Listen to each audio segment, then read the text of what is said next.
This day has been crazy because the first reviews for Spider-Man 2 on the PlayStation 5 are officially coming out, and they are insanely positive. I mean, it sounds like every part of this game, from the story to the groundbreaking graphics to the traversal to the great combat, this game is somehow now one of the highest rated Sony games ever. And that's definitely saying something. But I like to do something specific here on the channel, which is whenever a big game comes out, I like to look at the Metacritic and look at the highest reviews and the lowest reviews and see what it is specifically that people seem to love or hate. But in this case, it kind of seems like everybody just loves it. But let's try and find the lowest rated score and see what's up. Hi, hope you're having a great day. I am DreamcastGuy, and I am working on my own review for the game itself, which will be out in the next couple days, but please, if you could, give this video a like and subscribe if you haven't already. So, wowzers, the average Metacritic right now is a 92. It's getting a lot of 10 out of 10s. Seriously, from Twinfinite, comicbook.com giving it a 9, Destructoid giving it a 9, VGC a 10, IGN an 8. Now, the reason a 92 is incredibly good is, yes, I did actually make that exact prediction last week, but it breaks what people have been calling the Insomniac Curse. Insomniac has just been cranking out a huge game every 2 years, and everybody loves them. Spider-Man 2018, Miles Morales in 2020, freaking Ratchet and Clank Rift Apart, which obviously was a PS5 launch game, and all of these, as good as they are, as fun as they are, as fast as they are, they never break 90 on Metacritic. But now, for the first time, one of these games has. It is just insane to see so many perfect scores. Games Radar, right here we have, Game Informer, PSX Brazil, Video Gamer, Shack News, PSU, VGC. But let's actually do it. Let's actually take a look at this Metacritic and see what it is that people are so impressed by. Spider-Man 2 is the greatest superhero game ever made, period. The way it builds off the foundation laid in 2018 Spider-Man is a shining example of how to create a sequel. It pulls no punches when evolving the experience, delivering an unforgettable ride that unequivocally demands your attention. I'm sorry, I just woke up. Let's do a little celebration sip of some Red Bull here. Delivering an unforgettable ride that unequivocally demands your attention. Wow. I like that blurb a lot, of basically just saying, like, this is the kind of game that makes you sit up and play. Now, I have seen a lot of leaked gameplay of this. There's been a ton of people actually secretly streaming it, posting 5 hours of it online, lots of spoilers, and I want to say that every single bit of this game I have seen so far just does seem to actually surpass the original.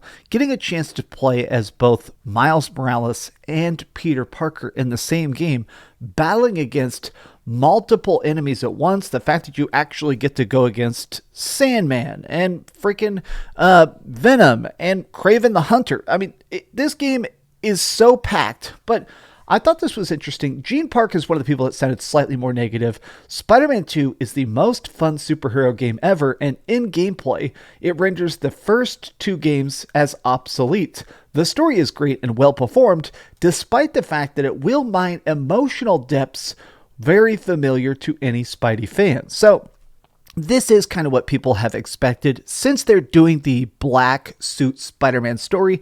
If you know anything about Spider-Man lore, they do kind of go back to classic stories. Obviously, the MCU, the Marvel Cinematic Universe, went and did a lot of those same stories we're used to, the classic movies. And I'm, a huge fan of the Spider-Man comic books. Even in the comic books, they have kind of repeated the Venom story a couple times. But to me, I'm still so excited about it. Let's do something, though. Let's actually try and find a negative score. 10, 10, 10. Wow, perfect scores. All these 100s. All these 100s, my gosh. Okay, now we're getting down to the 95s. This is just insane, my God. Comicbook.com, I'm not sure I've ever just seen. Look at these scores. Anybody who wants to try and act like, oh, the whole media is just paid shields for PlayStation, maybe consider the fact that these games are just that good. I actually pulled up this tweet. This is from one of the developers, the senior community manager, who's been basically one of the forward-facing aspects of Insomniac. He's like one of the guys who talks to the community, takes messages to the developers. And he said, regardless of where you're observing from, one thing is certain, this studio puts its heart and mind into everything it does. I'm just excited to see people finally experience the team's latest work, both from a critic's and player's point of view. It's going to be an exciting week for all of us, because keep in mind the game is about to come out. It's so interesting that I really do feel like Insomniac is proud of their work. I really like to see the fact that developers that know they have a banger. I think the older I get, I have this personal fascination with the fact that video games are art, but they're art that the developers get to really spend years crafting. These dudes probably knew this game was a banger for years, and it's cool that they're getting a chance to show it with us. I don't know. They have a well-earned ego to it that I absolutely love to see. But let's keep scrolling. We're trying to find what is the lowest score. Okay, here's some 8s. Okay, you know what? That's a good idea. Let's click GameSpot here, right? All right. All in all, Marvel Spider-Man. Let's click this. Okay, we're going to press the zoom in button. Here we go. Spider-Man 2 delivers an incredible story about heroes and villains grappling with loneliness. There's quite a bit of Marvel Spider-Man 2 that can be summed up as more of the same. Granted, that's a good thing. Both the original game and the Miles Morales-focused follow-up feature fantastic reimaginings of their respective Spider-Men, exhilarating web-slinging, and superb combat. Who wouldn't want more of that? And sure, more of that is what we get. Regardless, let's see here. The good outweighs the bad. A few buzz-killing science puzzles? Oh, no. It's going to be like the Mary Jane missions. There's going to be a bunch of, puzzles. That's not good. Here, let's scroll down to the bottom. God, that graphically looks so good. Let me scroll down to the bottom here. Usually at the very bottom of a review, they have, a blurb of the goods and the bads. Here, let's see what the bads are. Okay. The good, the narrative through line of dealing with loneliness fleshes out Kraven and Venom in new and exciting ways. I love that. I'm a huge Venom fan, obviously. Peter Parker and Miles Morales' evolving relationship culminates in a fulfilling finale for the two Spider-Men. Combat is as fun as the first two games. Rewarding timing with acrobatic combos that sounds so freaking fun. New navigational abilities add an exhilarating sense of speed without sacrificing controls. I know what that means. In the trailers, they showed the fact that you can slingshot off of buildings and fly. You can use the Spider-Man wingsuit. That is so freaking cool to me. But here's the bad. Some side missions are irritating busy work. New areas don't create new types of gameplay, only more ground to cover. Now, I've said this in the past, I appreciate good criticisms. I think that if you love art, being able to pick it apart is the highest compliment. Sometimes people say I'm a little bit nitpicky in my reviews. I'll do a 15-minute review where I'll analyze graphics and story and stuff like that. And people will say, oh, you gave this game a 9, but you did 5 minutes of negatives. Sometimes I'm doing that out of love. These sound like very valid criticisms that I'm curious to see for myself. Side missions are irritating busy work. I think a lot of games fall into this trap, which is okay, we have a map of all of New York. How are we going to fill that with pigeons to collect and random signs to paint and stuff like that? How can we make all of it fun?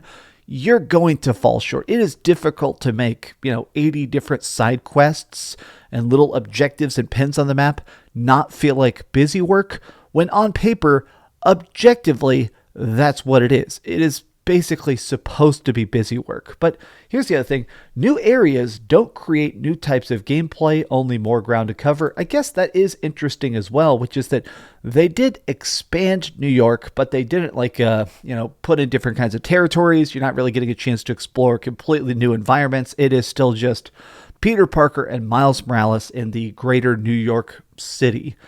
Man, this is just so insanely positive. I'm really happy about this. I predicted it would get a 92. You can see a lot of people saying, maybe it'd be a 78 if they weren't all sold to Sony. Look at that. A lot of 89s, a lot of guesses like that, but I don't know. I think this is well earned. I'm very, very excited about it. Again, I am going to be reviewing the game myself, and I'm very excited to do so. But how do you guys feel about Spider-Man 2? Is this all that you imagined? What do you think the review scores are going to settle at? Here, let's hit review. Let's hit, refresh here. Yeah, sometimes the score fluctuates up and down a couple points, but as it stands, 92, pretty dang good. 91 still finally breaks the Insomniac Curse. Thanks for watching. If you enjoyed this video, give it a big old thumbs up, share with your friends, and subscribe if you haven't already, and please keep dreaming. Thanks so much for watching that video. If you want to see something else, you can always click this link to see what I put up last, or, subscribe and see what's coming up next. Also, I promise that whatever I do, it'll try not to suck.